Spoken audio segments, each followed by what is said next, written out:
V9 news के स्वागत ना पेर किरण कुमार बट हेडलाइंस ఏయు హిందీ భవన్లో విశ్వ హిందూ పరిషత్ సంస్థ ఆధ్వర్యంలో యార్లగడ్డ లక్ష్మీప్రసాద్ ఈరోజు ప్రెస్ మీట్ జరిగింది.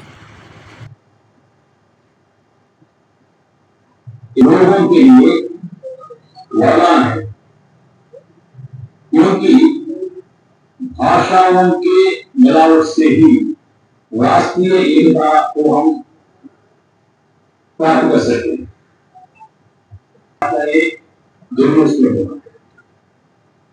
जो कोई भी व्यक्ति जितनी भाषाएं सीख सकता है, इसलिए जिन कितनी भी भाषाएं हम सीखेंगे तो हमें ही लाभ होता है, उस भाषा को नहीं होता है. मातृभाषा तेलुगु है, फिर भी ये देवनागरी फॉर्मूला जो है इससे अत्यंत लाभ जो हिंदी का क्षेत्रों के कार्यक्रम का अंग बना है और उससे सभी देशभक्त लोग हिंदी प्रचार करके स्वतंत्रता आंदोलन में काम किया.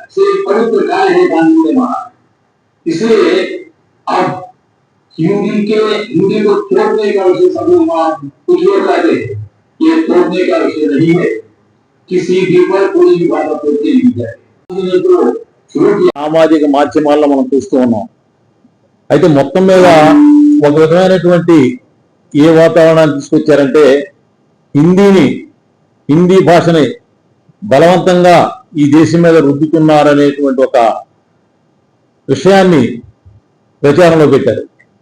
అందులోని వాస్తవాలు మీ ద్వారా ప్రజలకు తెలియజేయడమే నేను విశ్వ హిందీ పరిషత్ జాతీయ అధ్యక్షుడిగా నా కర్తవ్యంగా భావించాను.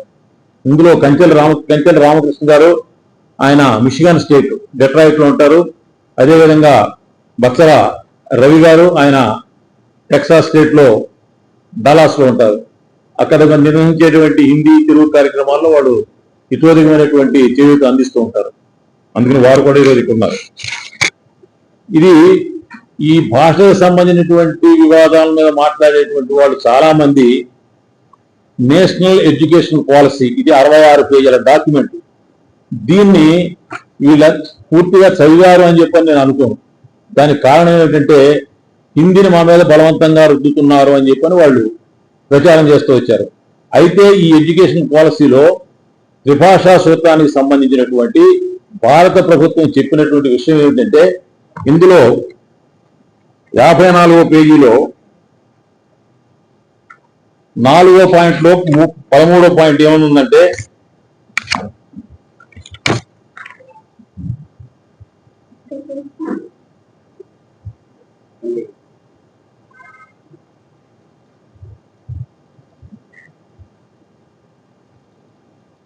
ఇది చాలా ముఖ్యమైనటువంటి డాక్యుమెంట్.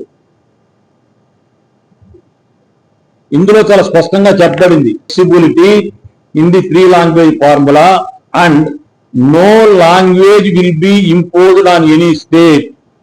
ఏ భాష కూడా ఏ రాష్ట్రం మీద రుద్దపడదు. The 3 languages learned by children will be the choices of states, regions and of course the students themselves. ఈ 3 భాషలు ఏ భాషలో చదవాలి అనేటువంటి ఒక స్వాతంత్రం ఆయా రాష్ట్రాలదే, ఆయా ప్రజలదే, ఆయా విద్యార్థులదే, ఆయా తల్లిదండ్రులదే తప్ప భారత ప్రభుత్వం ఈ కోర్సులు మీరు ఈ సబ్జెక్టులే చదవండి, హిందీ మీరు చదవండి అని ఎక్కడా కూడా ఆ డాక్యుమెంట్ లేదు. పైగా ఏం చెప్పారు, so long as at least 2 of the 3 language sir. భాషా సిద్ధాంతంలో మన మాతృభాష మనం నేర్చుకుంటాం, ఏదైనా విదేశీ భాష నేర్చుకుంటాం. మిగతా 3వ భాష ఏది నేర్చుకోమని హిందీ రుద్దుతున్నారు అని చెప్పి అన్నారు. హిందీ నేర్చుకోమని అనలేదు. భారతీయ భాషల్లో భారత రాజ్యాంగంలో 8వ షెడ్యూల్లో చెప్పబడినటువంటి ఏ 22 భాషల్లో ఏ భాష అయినా సరే నేర్చుకోవచ్చు. తమిళ్ నేర్చుకోవచ్చు, తెలుగు నేర్చుకోవచ్చు, కన్నడ నేర్చుకోవచ్చు, ఏ భాష అయినా నేర్చుకోవచ్చు తప్ప హిందీ నేర్చుకోవాలని ఎక్కడా లేదు. కాబట్టి దయచేసి నేను అందరినీ కోరేది ఏమిటంటే హిందీని ఎవరి మీద రుద్దటం లేదు. ఏ భాషను ఎవరి మీద రుద్దేటువంటి ప్రక్రియకి విశ్వ హిందీ పరిషత్ పూర్తి వ్యతిరేకం కూడా మనవి చేస్తూ హిందీకు మనం చేస్తాను. ఇంతకుముందే అమిత్ షా గారు కూడా వారు చెప్పారు, భారతీయ భాషల ఉన్నతిలోనే హిందీ భాష ఉన్నది తప్ప హిందీ ప్రత్యేకంగా కాదు అని కూడా స్పష్టంగా చెప్పడం జరిగింది. తర్వాత ఒక తెలుగు మాతృభాష కలిగినటువంటి వాడిగా నేను చెప్పేది, నా అనుభవం చెప్పేది ఏంటంటే, ఎవరు ఏ రంగంలో నిష్ణాతులు కావాలన్నా వింధ్య పర్వతాలు దాటిన తర్వాత హిందీ లేకపోతే మనం ఏమీ సాధించలేము. అదేవిధంగా విదేశాల్లో మనం గుర్తింపు పొందాలంటే మనకి ఇంగ్లీష్ కూడా మనకి అవసరం. కానీ మన మాతృభాష మాత్రమే మనకి ముఖ్యమైనటువంటిది. మాతృభాష అనేటువంటి పునాది మీద మనం ఎన్ని భాషలైనా నేర్చుకోవచ్చు. మాతృభాషను ఎట్టి పరిస్థితులను మనం విస్మరించడానికి వీలు లేదనేటువంటిది భారత ప్రభుత్వం చెప్పినటువంటి విషయం అది. అంతేకాకుండా పని ఏమిటంటే, where home language mother tongue textbook material is not available, the language of transaction between teachers and students will be still remain the home, including bilingual teaching learning materials. With those students whose home language may be different from the medium of instruction, all language will be taught with high quality to all the students. అంటే శాస్త్ర సాంకేతిక పరమైనటువంటి పాఠ్య పుస్తకాలు కూడా అన్ని భారతీయ భాషల్లో ఉంటాయి అని చెప్తుంటే అవకాశం మనకి కల్పించారని చెప్తున్నారు. ఇక్కడ మన ప్రాక్టికల్ గా కనుక మనం చూస్తే ఉపయోగించుకోవడం వల్ల మన పివి నరసింహారావు గారు అద్భుతంగా ఆయన పరిపాలన చేసి దేశవ్యాప్తంగా కూడా చేశాడు. ఎన్టీ రామారావు గారు 60 సంవత్సరాల వయసులో ఆయన హిందీ నేర్చుకుని జాతీయ స్థాయిలో నేషనల్ కమిటీ చైర్మన్ అయ్యి జాతీయ స్థాయిలో ఆయన మనకు ప్రత్యక్ష ఉదాహరణ అది. మన ఉప్పవరపు వెంకయ్యనాయుడు గారు మన నాయకుడు, ఆయన నిష్ఠ, ఆయన యొక్క అనుభవం ఇవన్నిటితో పాటుగా ఆయన కేవలం భారతీయ జనతా పార్టీ ప్రధాన కార్యదర్శి ఉన్నట్టుమే కాకుండా భారతదేశంలోని నలుమూలలో మారుమూల గ్రామాల్లో కూడా అద్భుతమైన నాయకుడిగా ఆయన కాగలిగారంటే ఆయన హిందీ వలన మాత్రమే కాగలిగారు. ఆయన కూడా 1998 సంవత్సరంలో 21 రోజుల్లో హిందీ నేర్చుకుని ఆయన చేసినటువంటి గొప్ప పని ఏమిటంటే, ఇవాళ రాజ్యసభలో ఎవరు ఏ భాషలో మాట్లాడినా ఈ 22 భాషల్లో సైమల్టేనియస్ గా ట్రాన్స్లేషన్ ఇచ్చేటువంటి సౌకర్యాన్ని మొట్టమొదటిసారిగా కల్పించారు. అది కల్పించిన గౌరవం మన తెలుగు వాళ్ళు అనేటువంటి వెంకయ్యనాయుడు గారికే దక్కుతుందని మీకు చెప్తున్నా. ఎక్కడికన్నా సభలకు వచ్చినప్పుడు ఏ రాష్ట్రం వెళ్తే ఆ రాష్ట్రంలో ప్రారంభించే ముందు మన ఆంధ్రప్రదేశ్కి వస్తే మనం విశాఖపట్నం వచ్చినప్పుడు కూడా ఆయన తెలుగులో ప్రారంభించారు. అదేవిధంగా తమిళనాడు ఉన్నప్పుడు తమిళనాడులో ప్రారంభించారు. అంతేకాకుండా ఆయన ప్రసంగాల్లో కూడా, ఆయన ట్వీట్లో కూడా దేశం అంటే మట్టి కాదు, దేశం అంటే మనుషులు అని మన గురజాడ అప్పారావు గారి యొక్క దీన్ని కూడా ఆయన మనం కోట్ చేసిన సంగతి మనం చూసాం. అదేవిధంగా మన గవర్నర్ హరిబాబు గారు ఉన్నారు ఒడిశాలో, ఆయన తన బడ్జెట్ ప్రసంగంలో కానివ్వండి, లేకపోతే అక్కడ ఒడియాలో చేసేటువంటి ప్రసంగాల్లో కానివ్వండి, ఆయన ముందు ఆ ఒరియా భాషను ముందు ప్రారంభిస్తూ ఉండేవారు. అంటే దీనివల్ల ఏమిటంటే, మనం అక్కడ ప్రజల యొక్క ఆత్మీయతని మనం పొందాలన్నా, వారితో మనం మమేకం కావాలన్నా అక్కడ యొక్క స్థానిక భాషల్లో మాట్లాడటం అనేది చాలా అవసరం అవుతుంది. చాలా విచిత్రమైన విషయం మీ అందరి దృష్టికి తీసుకొస్తాను.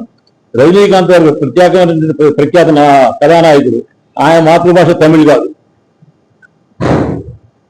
తర్వాత జయలలిత గారి మాతృభాష తమిళ్ కాదు. ఎంజి రామచంద్ర గారి మాతృభాష తమిళ్ కాదు.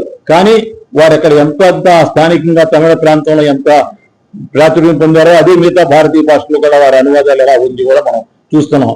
కాబట్టి మీ ద్వారా నేను సవినయంగా మనవి చేసేది ఏమిటంటే, ఎవరు ఎన్ని భాషలు నేర్చుకుంటే ఆ నేర్చుకున్న వారికి లాభం జరుగుతుంది తప్ప ఆ భాషకేమీ లాభం జరగదు. రెండోది, మళ్ళీ ప్రధానంగా చెప్పేది ఏంటంటే, హిందీని ఎవరి మీద రుద్దబోవటం లేదు. అంతేకాదు ఏ భాషని ఎవరి మీద కూడా రుద్దేటువంటి ప్రసక్తి లేదు. 22 భాషలు కూడా మనకి జాతీయ భాషలే, అన్ని సమానమైనటువంటి. నేను ప్రత్యేకంగా వారిని హృదయపూర్వకంగా అభినందిస్తున్నాను. ఆయన మొన్న హైదరాబాద్ లో రాజభాషా సమ్మేళనంలో మాట్లాడుతూ హిందీ మీరు నేర్చుకోండి అని చెప్పని, హిందీ మనకు పెద్దమ్మ లాంటిది అని చెప్పి అన్నాడు. అంటే కొంతమంది ఆయన పాపం అయితే హిందీ పెద్దమైతే మిగతా ఏమన్నారు, అన్ని 22 మన మాతృభాష కాకుండా ఉన్నటువంటి మిగతా 21 భాషలు మనకు పెద్దమ్మలే. సెలవుల్లో మనం పెద్దమ్మ గారింటికి వెళ్ళాలంటే ఏ పెద్దమ్మ గారింటికి వెళ్తాం? అక్కడ ఆడుకోవడానికి పిల్లలు ఉన్నారా, అక్కడ మనం ఉంటాం, ఎక్కువ సౌకర్యం ఉందా అని ఎన్ని చూసి వెళ్తాం.